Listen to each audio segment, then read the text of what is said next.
Morning, church.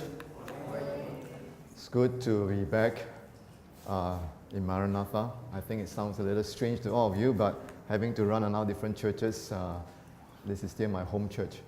And thank you, praise team, for reminding us about the need for us to count our blessings.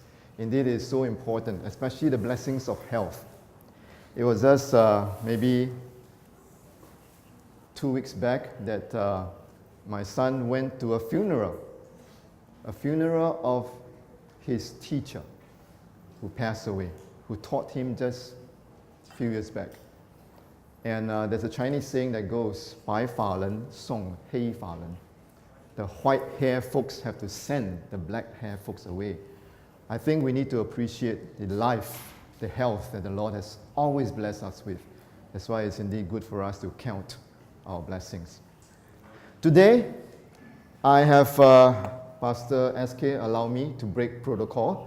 I'm going to allow you, all of you, to dish out your cell phone and do something for me. Okay? Dish out your handphone, your cell phone, whatever it is. Go to the next slide. Oh, I'm the one that go to the next slide. Okay. For the iPhone user, go to Safari. For the Android user, go into Google or internet or whatever. Just type in www.menti.com. Okay? Do that now. And once you're in there, type in this code 154972. Do that for me, please. If you are there, let me know, because I'm going to flash a question. Yes, I'm breaking protocol only for this time that you're allowed to use your phone. Are we there? Oh, Chotomate. I'm so sorry. www.menti.com. All right, and the code number is 154972. Yes, Joshi, you can do it too, no problem. You have your phone, right?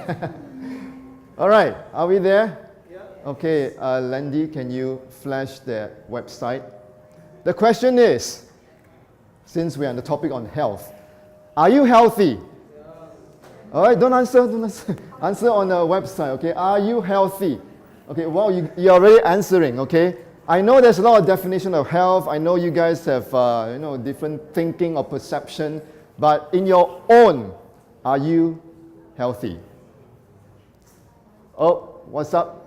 Let's go back to present again. Present. Yeah.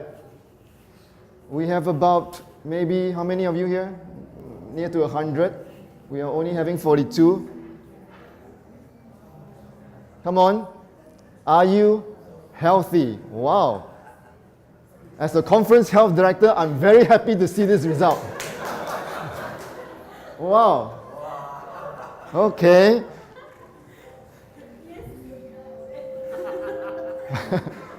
Okay, yes, 48. Are you all being humble or being truthful? Okay. All right, we have 40. Come on, we will still give you one more minute or so. For those outside, you can still receive your Wi-Fi or whatever. Are you healthy? Are we good? Are we dying down? 50. Come on. Are we still struggling? You need a number? You still need a number? Coming? Okay. All right. We'll see. Okay. All right. I think a great majority of you think that you are healthy, according to whatever definition you have. All right. Next question. If you are ready, I'll pose the next question. You go into the next question. The next question is, besides our physical health, I think most of us are aware our physical health is one important aspect of our health. Are there other aspects of health? Be it, mental or other aspects, whatever you think. How many? Are there 2 more, 3 more, 4 more? Oh, it went off. Okay, same question, or rather same website, just show the other one. How many other aspects of health do you think there are? So answer the question even though it's not flashed up yet. You can still do it. Oh, you can't. Oh, Landy, you're holding us back. I'm pressurizing you. Oh, no. Okay, yes. So next question, just go to number 2. Yes. Yes, okay, there you are. Then go to present. Okay, how many aspects of health do you think there are besides the physical? Oh, 7. Oh. Okay.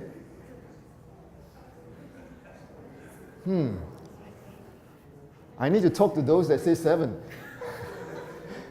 I don't even know 7. 4, 9. Okay. Catching up. Just now, how many do we have? About 50? 50, okay, we should see about 50 again. We're getting there. A lot of you are saying 7. 7 aspects of health. Okay. Wow. All right, it's coming to a tie now, 4 and 7. 7 growing strong. Okay. All right, 55. I think that's about where we are. All right, majority of you think that there are 7 aspects of health. Come to see me later on. Okay. By the way, this is anonymous, so I won't know who you are. Okay. And then the next one is 4. All right, let's switch on. Landy, give me my PowerPoint. Thank you very much. Now I'm going to come back to my protocol. Switch off your phone so you can listen to me. All right, let me ask a few questions. I think the struggle is it easy to define health? Are we healthy or are we not healthy? In fact, and how many aspects of health are there? How should we look into it? So, 1 minute. Wow. Okay. All right.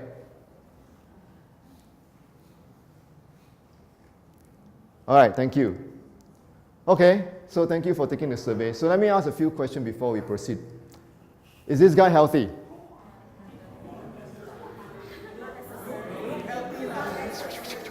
Is he healthy?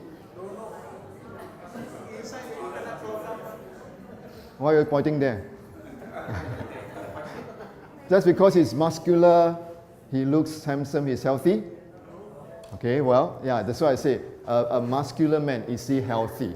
How do we define? Okay, next picture. Is he healthy? A thin, slim man, probably like me. You know, thin, slim man. Is he healthy? Okay, I hear yes and no, I'm not sure. Yes and no. Okay, so the muscular man is healthy, this guy is thin and slim, is not healthy. But let me show you who he actually is. His name is Dennis Kipmanto. Okay, he's the fastest man. Okay, in 2013, he clocked the record of 2 hours and 2 minutes and 57 seconds in a marathon. No, Cynthia and I ever run a marathon before. It was many years back. After 5 hours, we are not even halfway through. We actually cheated and took a taxi to the end point. Yeah, this guy did it in 2 hours. Okay, he's slim, he's thin. He don't even know that he's the fastest guy that has ran a marathon. Okay, so again, can we look at the outer body and define as someone whether it's healthy or not healthy? Okay, and then the next picture. Smokers. Are smokers healthy? No. Okay, I want to give you a story. Who know who is David Phelps? Yeah, the guy that got so many Olympic medals. Okay, I think 32 if I'm not wrong, okay? Michael Phelps, I'm so sorry. Okay, Michael Phelps. No wonder you guys are so lost. Good, you're awake. Okay, you're awake. Michael Phelps. Anyway, Michael Phelps. Yes, he was caught smoking. And that's why he was a little down. In fact, a few years back, he went to a mental wellness conference and shared about his fight with depression. Okay? Yep, he's an athlete. He's the strongest guy. He owned so many Olympic medals. And yet, he suffered all these things and he smokes. So, is it getting harder and harder to define what is health and how healthy you are? Okay, anyway, so my key today is actually to pose a few questions. What actually is health? I think this is one important thing for us to understand. And second thing is, how many aspects of health are there? You know, is there a mental part of it, or the spiritual or social, or even only the physical part of it? And lastly, I think as Christian, it's an important question for us to ask. Does maintaining good health has anything to do with our salvation? Does God want us to be healthy? Does God want to actually restore us to a physical state? Does maintaining good health has anything to do with salvation? All right, let's come to the first one, health. Sometimes it's always good to go to the old English and try to find a definition of what is health. Here it says here, in fact, the root word for health or holiness or wholesome comes from a root word called hal, H-A-L. And then in short, in the phrase health is a sound mind, a sound spirit, and a sound body. So you see the interrelation in different aspects. So it's not just the physical, it includes the mental, the spiritual, and the physical. And World Health Organization long ago, and this definition still stands, although they're trying to tweak it, it says health is a state of complete physical, mental, and social well-being. It's not just today, just because you're not coughing or sneezing, just because you're not diabetic, you're not healthy. No, it's also a physical, mental, and social well-being. That is health. So we see the interrelationship here. So you can see that they have now suggested 3 aspects: mental, physical, social. Now, let's start with the mental. I think we are all aware whether we are healthy or not by the physical aspect of things. Sometimes, in fact, this is one of the most established aspects of health, because we have tests that can tell us, oh, your cholesterol reading, is it good? Or whether your blood works, is it good? So this is one of the most established aspects. I would not deny that. But when it comes to health, we must also realize that there are other factors called the lifestyle factors that actually affects our health. I'd like to point out a few. I think in a biblical sense, we have always quote this. This is one of the designer's recommendation as to how to get a good health. Okay, when our Creator created us, He told us what is best for our body to function. Okay, best for our body to function. You know, in a few years ago, there was a plane carrying about 200 over passengers flying towards Buffalo, New York. And then halfway through, it actually has some problem. And then the plane crashes. The plane crashes, and then all the passengers with all the crew died. And then when they dig out the black box and they found out that the problem was that one ground crew literally put in the wrong fuel into the plane. This is a propeller plane, okay? And then it actually pumped in the jet fuel plane. So just because it's the wrong quality of fuel, it actually makes the machinery don't work. So you see here, God knows what is best for us. He knows what is best for us in order for us to have an ultimate performance, ultimate healthy body. So so in Genesis 1:29, the kind of diet that we should have, which is actually the optimal diet of a plant-based diet. Let me show you some scientific backup to show us that actually it is true. Science is already showing us here and there. This is a study done trying to see whether in a different kind of diet are there one that's more optimal. They are looking at heart disease. Coronary heart disease, okay? And the first group is omnivore. I don't have to explain that. Those that actually take meat and also take vegetable, omnivore. And then LO, vegetarian, means lacto-ovo. You're a vegetarian, but actually you still take egg and milk, lacto-ovo. And the last group is just totally vegetarian. And you look at their risk of dying of heart disease. The lacto-ovo actually have 24% less risk. And you look at the total vegetarian, actually almost more than half. 57% less risk of dying of heart disease. So it shows that a more optimal diet would be a more plant-based diet. Another one that shows here, even for diabetes, one of the common emphasized problem of our country here, diabetes. And you see here a breakdown. We have on the right, the orange color, non-vegetarian. Then we have semi. Semi is like you once a while you eat, once a while you don't eat. And then pesco. You know what's pesco? A vegetarian that includes fish, okay, pesco, and then lacto-ovo and vegan. And you see the steps, okay? The pure, total vegetarian actually have the lowest risk of diabetes. So yes, God, in the first place, knows what is best for us. That's why He has actually told us that this is what you should eat. So in terms of the diet, we should not be arguing about that. Yes, we know. In terms of science, in fact, He has been proving that too. Next one, is diet the only thing When God tells us to keep our body healthy, does He only give us one law? Just eat a healthful diet and that's it. No. In the book Ministry of Healing, it says, page 127, pure air, sunshine, abstemiousness, rest, exercise, proper diet, and use of water, trust in divine power. These are the true remedies to good health. 8 laws.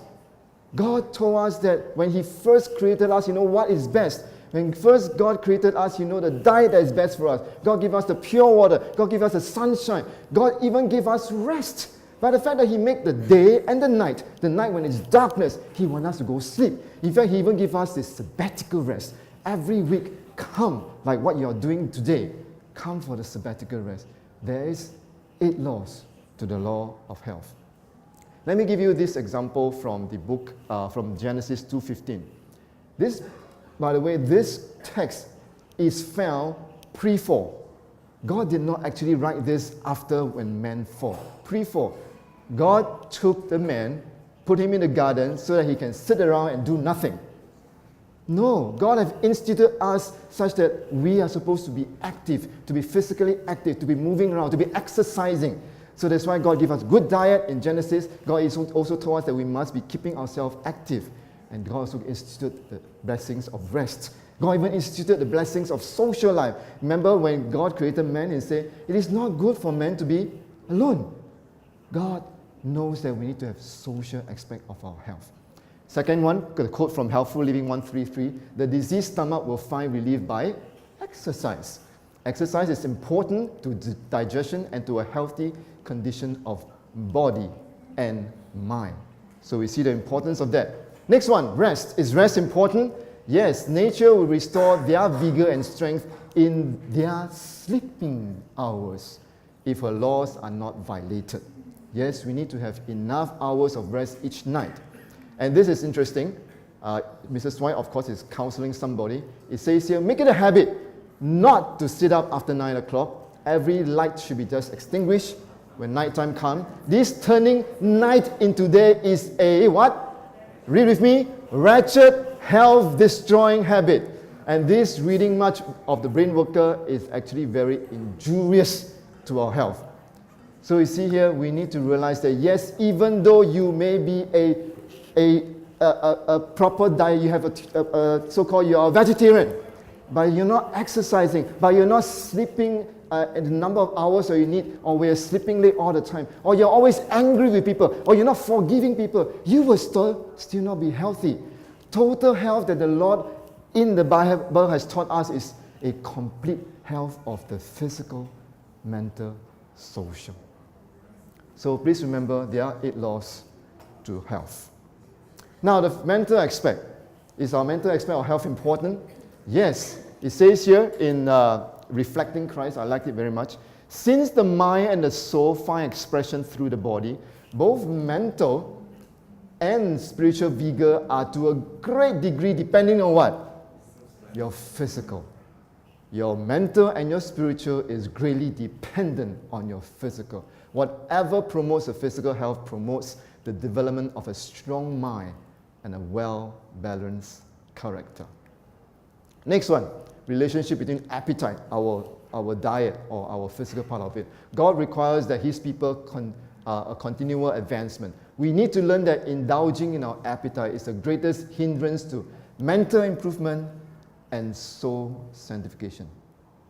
Okay, this again shows to us there's more than one aspect. The mental part is so interrelated to our physical and even our spiritual aspect. Okay, is there science that prove to us that the mental aspect is important? Yes, David Sobel and Robert Ornstein actually demonstrate evidence of the benefit of good positive thinking, optimistic thought, and the feeling of a good feeling your control of things, how that affect our physical health. Here it is. Our human saliva contains chemical substances that protect us from infection. It's like an antibody and things like that. And the level of protection from these substances are more efficient on days when you are happy and pleased than on days when you're sad and down. See the relation? When we are happy, your immune system is stronger. Next one group of cancer patients was taught to think positively and then uplifting manner so that and also to use relaxation techniques. And the study showed that the antibodies of these patients become much more active than those who are not taught how to think positively, how to have an optimistic outlook in life, and then how to relax. So you see again, even for cancer patients, this helps. Next one, post-surgery. Based on the personality data, those that underwent cardiac surgery are divided into two categories. The optimistic one, the one that's very positive. The pessimistic one that is, everything is just pessimistic, I'm dying soon. Compared to those two, the optimists recover more rapidly, suffer fewer complications, and return to their normal activities sooner than the pessimists. So we see our positivity is important. So may I suggest that since we always hear about you are what you eat, today I want to add in and say that you are what you think. If we are thinking positively, if we are having hope, if we are thinking that God can help us, we will stay positively mentally and also affecting our health physically. And this statement is so very true. Whether you think you can or you can't, you're right. If you think that you can, you can. If you think that you can't, you can't. So it is all in our head. Pastor SK, I forgot to bring my book. Do you have the book, The Power of Hope? Okay, this book is the book of the year. Read that book. A lot of information that I'm sharing today comes from there. And this is a wonderful title that was actually published in that book, one of the chapters. Your health is in your head. It emphasized that there is a so important part, thank you very much, such an important part for us to realize that our health many a time is what we're thinking. So this book, go read it and go share with someone. The Lord has blessed us with many, many wonderful information on health through these writings. The Power of Hope. Next one, social. That's the social aspect of health. Is it important? Okay, there's this study that was done, social connection. Okay, let me just give you some background first. Oh, I always press the wrong button. Dr. Robert Wedinger, okay, actually he's a psychiatrist and professor in Harvard School of Medicine. He was studying 724 people over a period of 70 years. Yes, he's not the only one that's studying, he's not that old actually, but it was a continuation of studies for 70 years following almost 700 people. And they want to know whether wealth and fame, does it bring you happiness? Does it guarantee happiness? And the answer was no, straight, flat no.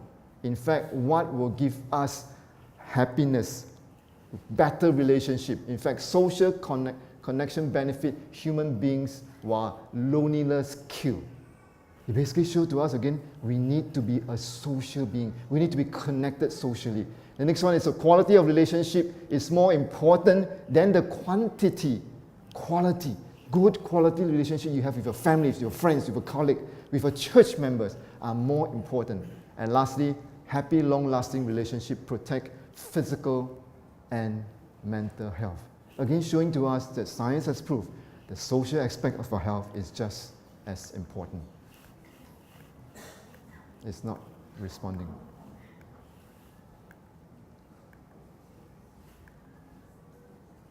Can you advance for me? Hang. Okay, I will continue. All right, so let's go on from there. Yes, the social aspect of things is important. And in fact, there's another chart that shows a Swedish study, a study of 17,000 men, okay, healthy men and women that they followed for 6 years. People who are most isolated and lonely nearly are at 4 times the risk of dying even during the study. If you're just isolated, if you're just by yourself, you're not connected to the world, you're not connected to your friends and in fact your church, you in fact are at higher risk of dying early. The next one, of course, is the spiritual health. I think that's something that was not stated in the World Health Organization standard of definition, but I would like to today suggest to all of us that there is another so very crucial aspect of health, which is the spiritual health. There was a study, allow me to just carry on without the slides. Resilience. What is resilience? Resilience is the capacity of a person to recover emotional equilibrium and to even become stronger after going through a traumatic situation. So you went through a trauma, and how you can spring back to where you are, or even better, is called resilience. Okay? And they found out that one of the important factors for the development and strengthening of resilience is religion. Religion. Can you expect that? Religion is one of the important factors that will strengthen our resilience. Thank you, Landy. There it is. Okay? And Dr. Harold Koenig actually was trying to study, and it's not just religion itself, it's being committed to religion. It means that you have to be in church, you'll be giving your tithe, you're doing ministry, you're committed. And when you do that, he has said that the religious belief needs to influence one's life, and as a result, influence one's health. And then further, they actually do some biological tests. Okay? Telomere. Telomere is actually one of our biological clock of the cell. Okay? They shorten during each cell division. And then when they are gone, that cell dies. Okay? And then that's when you have organ degeneration. But what they found out was that religious involvement does a few things. Number one, it reduces psychological stress. And number two, it decreases inflammation and the rate of telomere shortening. So the so-called lifespan of the cell is now longer just because you have that religious involvement. So this explains why religious people actually live longer. So yes, my friends, we have enough science to show us that the mental aspect, the social aspect, the physical aspect is important. We also now want to go back to the Bible. Does the Bible has anything to say to us about how to maintain a wholesome health? This is our key text, 3 John 2.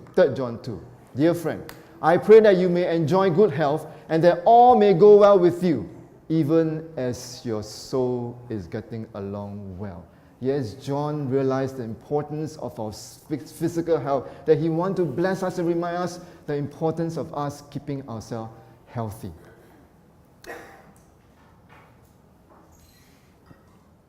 Can you recall the incidents in Exodus? God's people wandering in the desert, and God actually assured them, even though they are like a nomad moving around, God assured them one so very important thing. It says here in Exodus, if you listen carefully to the Lord and do what is right in His sight, and what will God do? None of the diseases that's plaguing the Egyptian will come upon you. Isn't that such a blessing? And then there are many years ago, the archaeologists that dig out the mummies and found out that these people have all the common chronic disease that we have these days. But God says, if you were to follow the word and commands of God and to do what is right in His eyes, none of these diseases will come upon you. That was assurance to the Israelite people. And that can be the assurance to us. This is actually my favorite text now. I mean, I've read Proverbs a long time. In fact, I have been memorizing Proverbs 4, but this one didn't strike me until when I was preparing this sermon. It says here, my son, pay attention to what I say. Turn your ear to my words. Do not let them out of your sight. Keep them within your heart. And by doing so, by having God's word in us, by having God's word not lose out from our sight, by inclining our ears towards God's word, what will happen to us? Read with me. For they will be life to those who find them, and health. Do you want health? Do you want health? Besides eating right, besides sleeping, besides your physical aspect of health, there's one so very important aspect of health. The spiritual aspect, the God factor. That is so important. If we want to have health, we need God and His word living in us. The spiritual aspect of health. Now I was told that there's some, now that we have actually come to a well-rounded definition of physical, mental, social and spiritual, I was tempted to actually ask a question again. Are you healthy? Should I ask again? Whether that almost 50 of you will change your mind. Anyway, I was told that it's hard to switch around to the Wi-Fi mode, so let me skip this one. Okay, let's ask this important question now. Does maintaining good health has anything to do with our salvation? Does God have anything for us to realize that, yes, He wants us to be saved, and yes, He wants us to be healthy? Read with me here in the book Ministry of Healing. We need to be taught that every practice that destroys the physical, the mental, and the spiritual is... I didn't write that. I didn't write this. It was your prophet that wrote this. Your prophet that was actually inspired by God that wrote this. Any practice which destroys the physical, mental, and spiritual energy is sin. Sometimes when you know that certain things are not right for you to eat, sometimes when you know that certain practice is not the right thing for you to do, sometimes when you know that certain things are not for you to be thinking about, these are the things that actually will affect you and your relationship with God. Health is to be secured through obedience to the law that God has established for the good of all mankind. I would like to pause for a while and let you digest this. This is a hard sentence for us to embrace, but it is also an important one. The transgression of the physical law is the transgression of God's law. It explains that if we are not taking care of our health, physical, mental, we are sinning.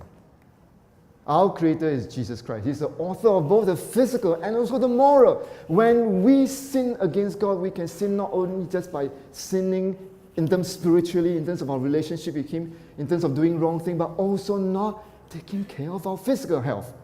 The transgression of the physical law is a transgression of God's law.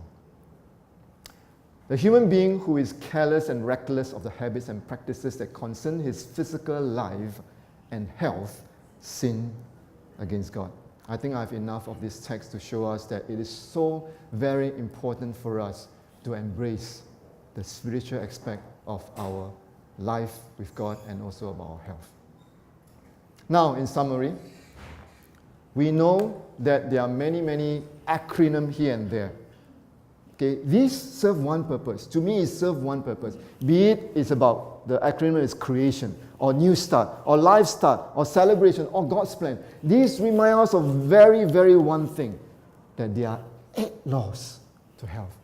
God wants us to embrace every aspect of our physical life, then there are 8 laws to health. And health is more than just physical, it's also the mental, social, and today I would like to add the aspect of spiritual. And lastly, embrace this. God's Word, the powerful, wonderful Word of God, is life to us and health to our body. If you want to have wholesome, complete health, we need to have also the Word of God living in us. This is found in Education, page 5. Very important thing that reminds us.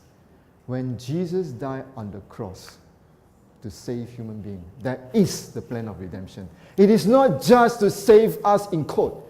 In fact, if you read with me here, it says that we were made in the image of God. And when Jesus died on the cross, it is meant to restore us to that perfect image of God pre-fall. And that includes the promotion and development of the body, of the mind, and of the soul. It's the whole complete us. Because the us that we have is everything. The body, mind, and soul. That is what the plan of redemption is. God wants to restore in us, to bring us up in heaven when we are being restored physically, mentally, spiritually. That is the wonderful plan of redemption. That is what Jesus died for you and me. And that is the purpose of it all. May we embrace this wonderful thing that the Lord has given to us. For some of my family that came from Loma Linda, this is the motto of the Loma Linda University and Medical Center, to make men whole. I think it's a very apt thing. When the early pioneers set up the church, They realized that the health message is so crucial and so important that they actually set up one in Loma Linda and actually remind us again and again, we are not to save healthy sinners. We are here to actually restore man completely, wholly. God's purpose is to make man whole. The health institution around the world that Adventist Church have, whatever institution, whatever health programs, is to make man whole. Is to help men realize that we are to save them physically, mentally, spiritually. Now, as a church, we have many programs for us to be part of it, programs to embrace all this good news. What are we doing with this good news that the Lord has blessed us with? As Adventists, this wonderful health message, what are we doing to it? Today I want to give you 3 examples of what simple people do when they heard the good news. Remember Andrew, the Apostle Andrew? It's found in John chapter 1. When he first saw the Messiah, what did he do? Sit around, do nothing? The first thing he did was he ran to his brother Simon. Simon, Peter, we have found the Messiah.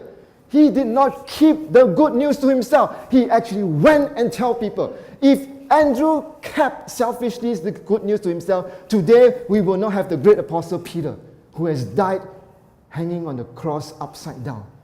The great apostle Peter wouldn't have known the Messiah if Andrew has kept quiet. Remember the Samaritan woman? She was shameful. Jesus told her story. You have 5 husbands, I know. But what did he do? What did she do? Oh, I do not want to wash my dirty linen in front of everybody. No. She went to her town and she tell everybody, this man tell me about my life. Yes, it's an adulterous life, but she went and tell the good news. She went and shared. Despite it is not the most glamorous thing, she did it. She just shared what she know about the good news.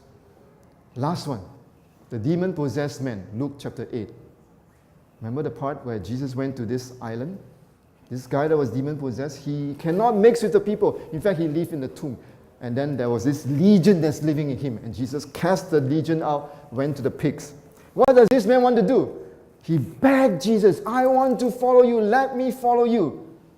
What did Jesus tell him to do? No, you need to go and get your PhD and your MD first, then you can come and know more about me and preach for me. No, he just said, go back home. Tell what the Lord has done for you. God wants us to share what He has blessed us with. Simple things, whatever things that you know, whatever that the Lord has blessed you with, share it. Share the good news.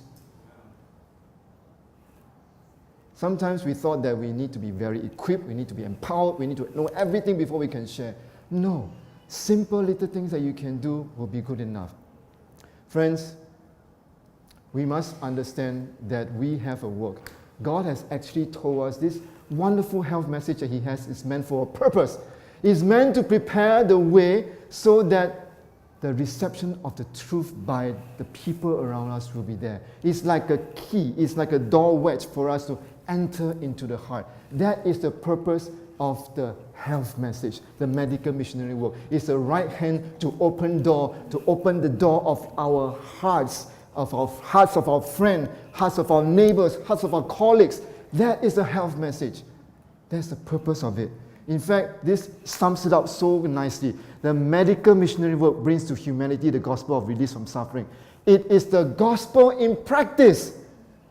We have learned intellect things, but we need to practice it. Just like when you go to school, after your school years, you have your practicum, your internship. If you want to have a well-rounded Christian life, go share the simple thing that you know. Pastor Lowell Cooper, one of the conference that I went to, shared such a simple but poignant experience that he actually shared with us. He was at this hotel, big, grand, fancy hotel. There was this lady. Her job, you know what's her job? She's at the elevator. Which floor do you want to go? Press. A very simple job. But she has that smile. She has that exuberance that make people like her. And then all the people just know that the hotel has such good service because of this welcoming, warm girl that does a simple thing of pressing the button. But what impression does this simple act does to all of us that attend the hotel, that went to the hotel? Such good service. We will go back again. Do you ever have seen the CEO or the manager of the hotel in order to come to that conclusion? No. It was just this simple girl that does a simple job and help us to realize the importance of just doing simple things. We, as a church, have programs. Programs that we can be involved in. Sometimes we don't need to be involved in the presentation. Sometimes we don't need to be involved in doing a cooking demo. But sometimes we can do the simple things and sharing that simple things that the Lord has touched you, that the Lord has blessed you. Tomorrow, do you have anyone that you want to invite, that you want to share this wonderful health message with? Do you want to just invite them to come? Next week, starting on July 1st, the 8 Weeks to Wellness program, we realized that the health message, why is it so important? You know that Mrs. White, in many of her writings, says that the medical missionary work, the health evangelism work, is the last day work. Why did she say that? Because she knows in the last days, a lot of our people, a lot of the people around us will be suffering. A lot of them will have health needs. A lot of them will be actually having chronic diseases that they could actually find relief and reduce their risk if they would have known the health message. Would you be willing to do your part? Do you have in mind someone that might need this message, that might need to know more about reducing their risk? And does this program work? Yes, let me show it to you. This program is God-ordained program, teaching them to do simple things, following the 8 laws of health, in fact. We ran this for 3 years. I'm going to show you only a 2 years result. In 2016, out of the 30 people, at least a third lose weight. In 2016, out of the 30 people, 63% lower their cholesterol. If we follow what God has taught us to do, simple 8 laws of health, we can help people reduce their risk. In 2017, 17 out of 22, I do not know how to work out the percentage, so many of them lose weight. In 2017 again, 16 out of 21 lower their cholesterol. The program works, not because of us, but because of the law that the Lord has given to us and why we should follow it in order to obtain good health.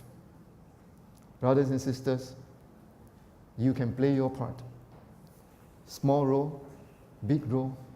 Just like the demon-possessed guy, all he was asked is, tell your friends what Jesus has done for you.